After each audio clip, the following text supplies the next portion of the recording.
G. Robinson. Humphrey Bogart. And Marsha Hunt. Tonight, we offer the amazing Dr. Clitterhouse, starring Edward G. Robinson as Dr. Clitterhouse. And now, a word about our story. Uh-oh, that's somebody about to come in the office of Dr. Clitterhouse. Let's listen in and see what's cooking. Why, Dr. Clitterhouse, I didn't expect you back so early. Was Mrs. Updike's party duller than you thought it would be? No, just about as dull. I never met a woman with such amazing courage. Every time Mrs. Updike hits a high note, I expected to hit her back. You remember Inspector Lane of the police department, Miss Randolph? Of course. Did you enjoy the musicale, Inspector? As a matter of fact, nurse, I didn't get there till it was over. Oh? The inspector was invited quite as an afterthought, Miss Randolph. It seems that while Mrs. Updike was singing Close Thine Eyes in the parlor, somebody was in her bedroom stealing $100,000 worth of jewelry. $100,000 worth of jewelry? That thief was no piker. Do you have any clues, Inspector? No, not yet, but we'll catch the fellow all right. Oh, yes, I was almost forgetting why he came here with me, Inspector. Miss Randolph, Inspector Lane has a headache. Will you get me that bottle of paradictyl-chloride tablet? I believe it's in the cabinet. Yes, sir. Oh, and put my bag in the closet for me, will you? Certainly, Doctor.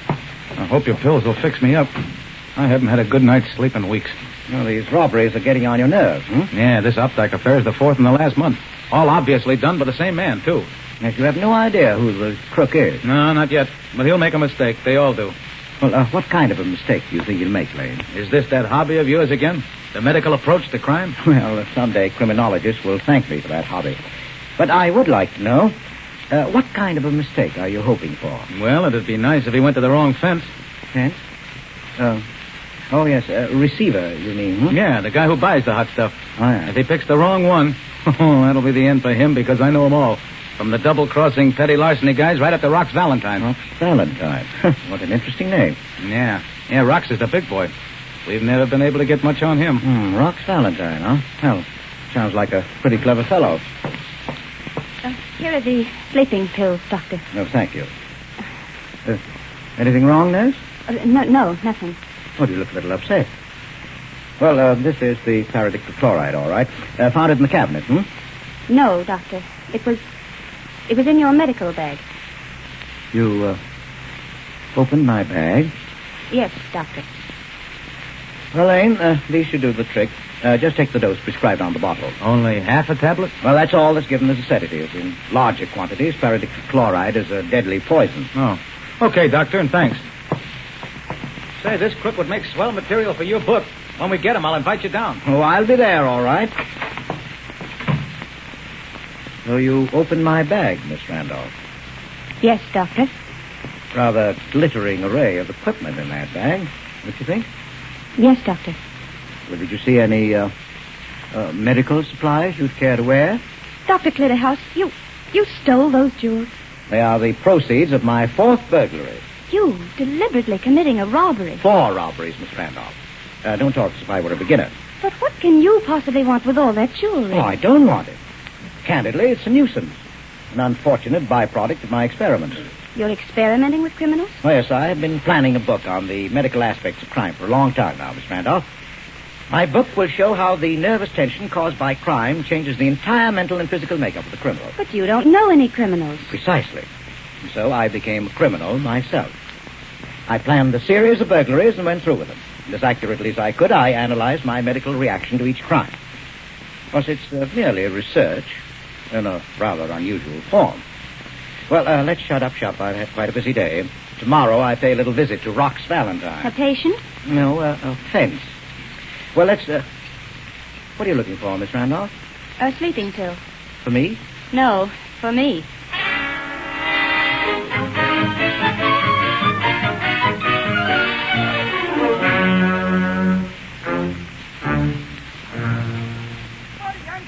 For the 10th time, there ain't no Rox Valentine in this apartment. No, but he must be here.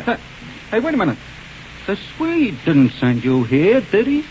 My good man, it doesn't pay to inquire too deeply into things that concern the Swede. Then you are from the Swede. Well, who said I wasn't? What does he look like? The Swede? Yeah. Well, he has blonde hair and blue eyes. Yeah. And what kind of accent does he talk with? Swedish. I guess you're okay. I gotta be careful, see, 'cause the heat's on for rocks. He gets kind of nervous at times. Oh, like really? this, yeah. Well, tell me, have you ever examined him when he gets nervous? Does he exhibit any outward signs? Constriction of the pupils, for instance? Huh? I say, is there any constriction? You know what constriction is, don't you? Yeah, sure, but I ain't worried. I'm past the age limit. Well, come on in. What's going on, okay? This guy wants to see you, Rock. Yeah? Who are you? Well, that has no bearing on our business. Say the word, boss. I throw him Now, out. take it easy, Popus. I'll handle this. What do you want, buddy? Well, I understand your offense, Mr. Valentine. So what? What's your business? This. Holy smoke, diamonds. Boy, what a hunk of ice. Get out your eyeglass, Popus. See if they're the McCoy. Boss, he's not only 100% McCoy, but he's positively in person the Updike brooch. The Updike brooch. Yes. Here's the Updike tiara, the Updike necklace, the Updike bracelet, and the Updike door collar. Holy smoke, what a dog collar for a pooch. What's the leech made out of, platinum? Hey, look, Bud. Are you trying to tell us you pulled the Updike job? Well, I'm telling you, nothing. I think that these jewels being in my possession speak for me. Yeah, well, they ain't saying why you came down here to see me. Well, it's all very simple, Rox. I need you, and you need me. Now, what do you say to my joining you professionally? What? You mean become one of the mob? Yes. You're screwy. Well, I'm sorry we couldn't make a deal, Rox, but that's your business. You know, these Updike jewels are small stuff. Yeah? Oh, just a sample of the hauls we could make working together. Well, goodbye, gentlemen. Now, wait a minute. Maybe we could use you at that, buddy. Well, now you're using your head, Rox. Only remember, I don't trust no one, see? No one. Well, I hope I'll give you good reason to alter that philosophy. He talks like a university professor, don't he? Yeah. Well, Professor, you're one of the mob now. Let's have a drink on it. Thank you. Well, here's to crime and research. And what?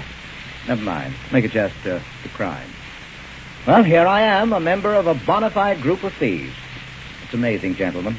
Really amazing.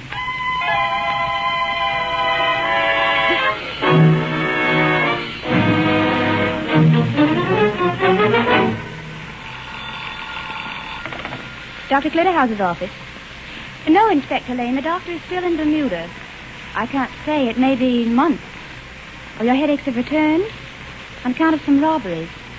Well, I'll call you the moment the doctor returns to town. All right, Inspector.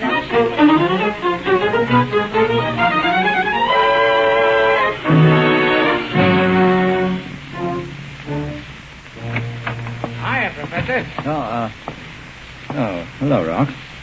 Everything go all right? Yeah, that loft was a pushover. We split up. The boys will be back soon. Say, what's in that tube on your desk? Blood. I took the specimen from OK before he went out on the warehouse job. I'll take another when he gets back. You got more OK's blood now than he has. Say, I've been wanting to talk to you, Professor.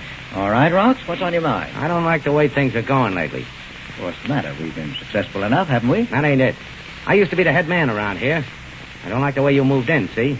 And the main thing I don't like is that book you keep writing. And I've told you 100 times there's nothing in this book that concerns you. Yeah, but if it don't concern me, why don't you show me what's in it? Well, really, Rox, you're making a mountain out of a molehill. I don't go in for this close-mouth business. Now, open up, Professor. What's your name? Who are you, anyway? Well, Rox, that is the major thing that doesn't concern you. Hiya, boys. The stuff is here and it's mellow. The most beautiful bird you ever see. Yeah, I picked out a nice mink for my wife. Her sable coat was beginning to look even shabbier than her Eamon. Throw the stuff on the table. Let's have a look at it. Yes, and while Rox is examining the take, I know. Here we go again. Okay, Professor. Jab away. You too, Popus. Roll up your sleeves. I'm ready with the needle. Please, Professor. I got enough holes in me now from this. You know how we spray the lawn at our house? No. I drink a glass of water and go out and stand in the grass. Well, there. Thank you, gentlemen. You've been very good subjects. You've told me all I wanted to know. It's a nice haul. There must be $500,000 worth of furs there. My cut will come to plenty. Well, your cut will come to even more than you think, Rox. Huh? What do you mean? Well, I'm going to divide my share among the three of you. Huh?